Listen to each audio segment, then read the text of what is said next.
the 3 years of Great Chinese Famine, referred to by the Communist Party of China as the 3 years of natural disasters, the difficult 3-year period or Great Leap Forward Famine, was the period in the People's Republic of China between the years 1959 and 1961 characterized by widespread famine, drought, poor weather, and the policies of the Communist Party of China contributed to the famine, although the relative weights of the contributions are disputed due to the Great Leap Forward.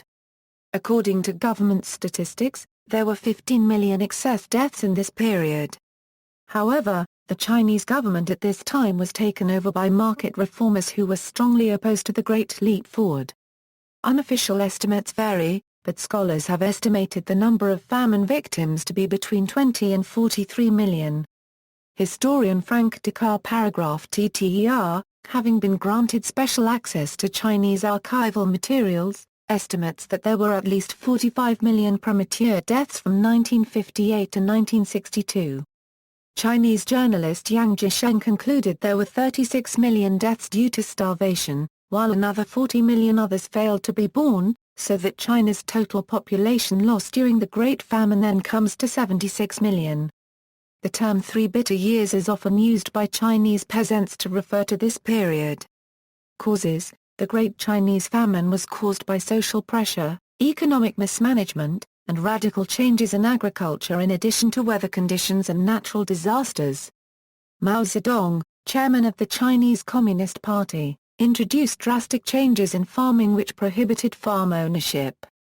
Failure to abide by the policies led to persecution. The social pressure imposed on the citizens in terms of farming and business, which the government controlled, led to state instability. Owing to the laws passed during the period and Great Leap Forward during 1958 to 1962, according to government statistics, about 36 million people died in this period. Until the early 1980s, the Chinese government's stance, reflected by the name 3 Years of Natural Disasters, was that the famine was largely a result of a series of natural disasters compounded by several planning errors. Researchers outside China argued that massive institutional and policy changes that accompanied the Great Leap Forward were the key factors in the famine, or at least worsened nature-induced disasters. Since the 1980s there has been greater official Chinese recognition of the importance of policy mistakes in causing the disaster, claiming that the disaster was 30% due to natural causes and 70% by mismanagement. During the Great Leap Forward, farming was organized into communes and the cultivation of private plots forbidden. Iron and steel production was identified as a key requirement for economic advancement. Millions of peasants were ordered away from agricultural work to join the iron and steel production workforce. Yang Jisheng would summarize the effect of the focus on production targets in 2008. In Xinjiang, people starved at the doors of the grain warehouses. As they died, they shouted, "Communist Party, Chairman Mao, save us." If the granaries of Henan and Hebei had been opened, no one need have died. As people were dying in large numbers around them, officials did not think to save them. Their only concern was how to fulfill the delivery of grain. Along with collectivization, the central government decreed several changes in agricultural techniques based on the ideas of Soviet pseudoscientist Trofim Lysenko. One of these ideas was close planting, whereby the density of seedlings was at first tripled and then doubled again. The theory was that plants of the same species would not compete with each other. In practice they did, which stunted growth and resulted in lower yields. Another policy was based on the ideas of Lysenko's colleague Terentiy Maltsev, who encouraged peasants across China to eschew normal plowing depths of 15 to 20 centimeters and instead plow extremely deeply into the soil. The deep plowing theory stated that the most fertile soil was deep in the earth, and plowing unusually deep would allow extra strong root growth. However, in shallow soil, useless rocks, soil, and sand were driven up instead, burying the fertile topsoil and again severely stunting seedling growth. Additionally, in the Great Sparrow Campaign, citizens were called upon to destroy sparrows and other wild birds that ate crop seeds, in order to protect yields. Pest birds were shot down or scared from landing until dropping in exhaustion. This resulted in an explosion of the vermin population, which had no predators to thin it down.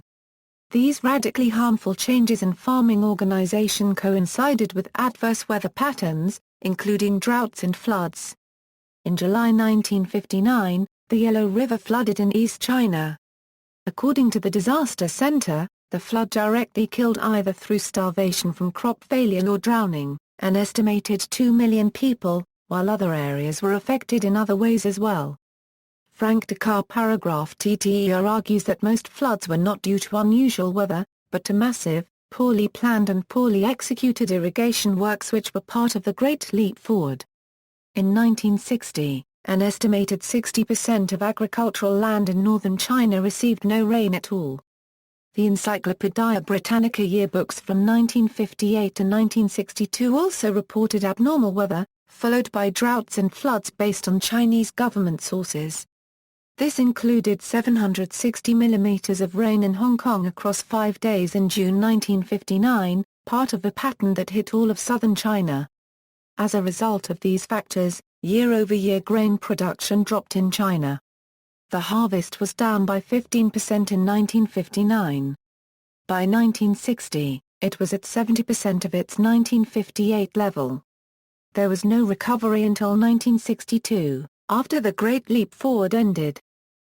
Government distribution policies according to the work of Nobel Prize-winning economist and expert on famines Amartya Sen, most famines do not result just from lower food production, but also from an inappropriate or inefficient distribution of the food, often compounded by lack of information and indeed misinformation as to the extent of the problem. In the case of these Chinese famines, the urban population had protected legal rights for certain amounts of grain consumption, whereas the rural peasantry were given no such rights and were subject to non-negotiable production quotas, the surplus of which they were to survive on.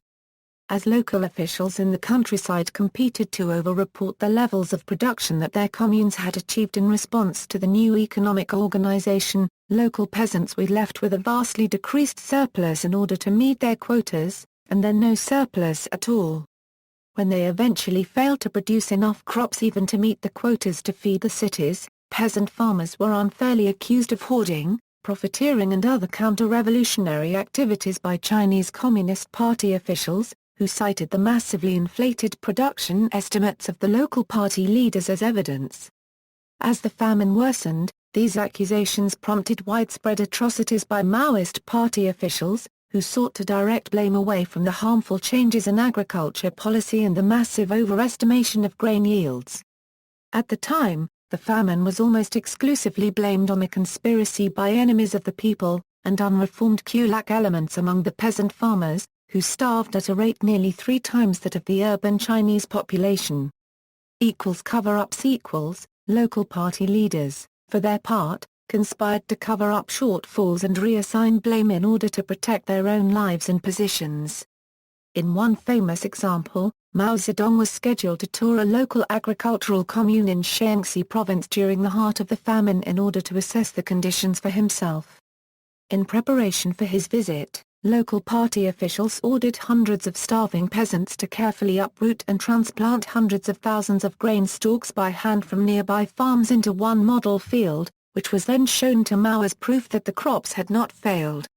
In a similar manner to the massive Soviet-created famine in Ukraine, doctors were prohibited from listing starvation as a cause of death on death certificates. This kind of deception was far from uncommon. A famous propaganda picture from the famine shows Chinese children from Shandong province ostensibly standing atop a field of wheat, so densely grown that it could apparently support their weight. In reality, they were standing on a bench concealed beneath the plants, and the field was again entirely composed of individually transplanted stalks. Amartya Sen puts this famine in a global context, arguing that lack of democracy is the major culprit. Indeed, no substantial famine has ever occurred in a democratic country no matter how poor. He adds that it is hard to imagine that anything like this could have happened in a country that goes to the polls regularly and that has an independent press. During that terrible calamity the government faced no pressure from newspapers, which were controlled, and none from opposition parties, which were absent. Outcome: according to the China Statistical Yearbook, Crop production decreased from 200 million tons to 143.5 million tons. Due to lack of food and incentive to marry at that point in time, the population was about 658,590,000 in 1961, about 13,480,000 less than the population of 1959. Birth rate decreased from 2.922% to 2.086% and death rate increased from 1.198% to 2.543%, while the average numbers for 1962 and 1965 are about 4% and 1%, respectively. The officially reported death rates show much more dramatic increases in a number of provinces and counties. In Sichuan Province, the most populous province in China, for example, the government reported 11 million deaths out of the average population of about 70 million during 1958 and 1961, one death in every 7 people. In Huiban County, Henan Province, the government reported 102,000 deaths out of a population of 378,000 in 1960. On the national level, the official statistics imply about 15 million so-called excess deaths, or abnormal deaths, most of them resulting from starvation. Yu Tong, the secretary of a party official in Xinjiang in 1959 and 1960, stated, "I went to one village and saw 100 corpses, then another village and another 100 corpses. No one paid attention to them. People said that dogs were eating the bodies. Not true," I said. The dogs had long ago been eaten by the people. It is widely believed that the government seriously underreported death tolls. Liu Baoguo, a Xinhua reporter in Xinjiang, told Yang Jisheng of why he never reported on his experience. "In the second half of 1959, I took a long-distance bus from Xinjiang to Liuoshan and Gushi. Out of the window, I saw one corpse after another in the ditches. On the bus, no one dared to mention the dead. In one county, Guangxin, 1/3 of the people had died. Although there were dead people everywhere, the local leaders enjoyed good meals and fine liquor. I had seen people who had told the truth being destroyed. Did I dare to write it?" Some Western analysts, such as Patricia Buckley-Ebry, estimate that about 40 million people had died of starvation caused by bad government policy and natural disasters. Jay Bannister estimates this number as about 23 million. Li Shengrui, a former minister of the National Bureau of Statistics of China, estimated 22 million. His estimation was based on Ansley J. Cole and Jiang Zhenghua's estimation of 27 million. Cao Shujai estimated 32.5 million. The aforementioned Yang Jisheng estimated the death toll at 36 million.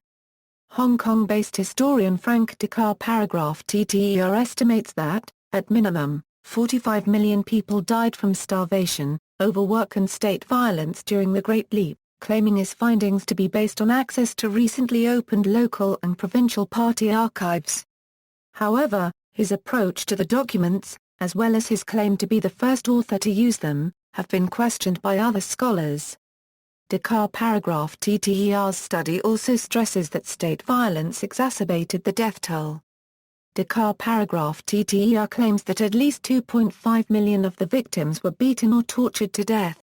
He provides a graphic example of what happened to a family after one member was caught stealing some food. Liu Disheng, guilty of poaching a sweet potato, was covered in urine. He, his wife, and his son were also forced into a heap of excrement.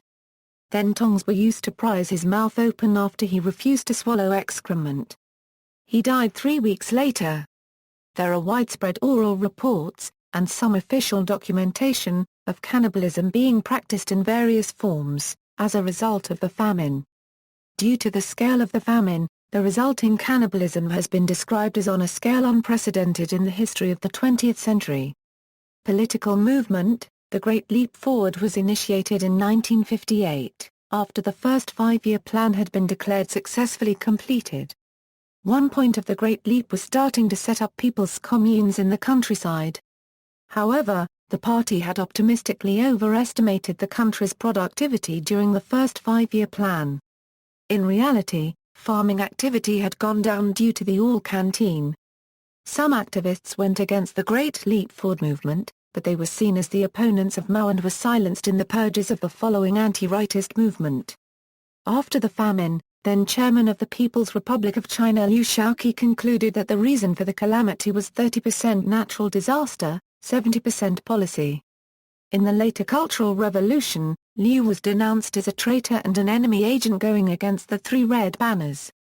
See also, Northern Chinese Famine of 1876 €79, Chinese Famine of 1928 €30, Chinese Famine of 1942 €43, Four Pests Campaign, Holodomor, Mao's Great Famine, The History of China's Most Devastating Catastrophe, 1958-62. References. Citations Sources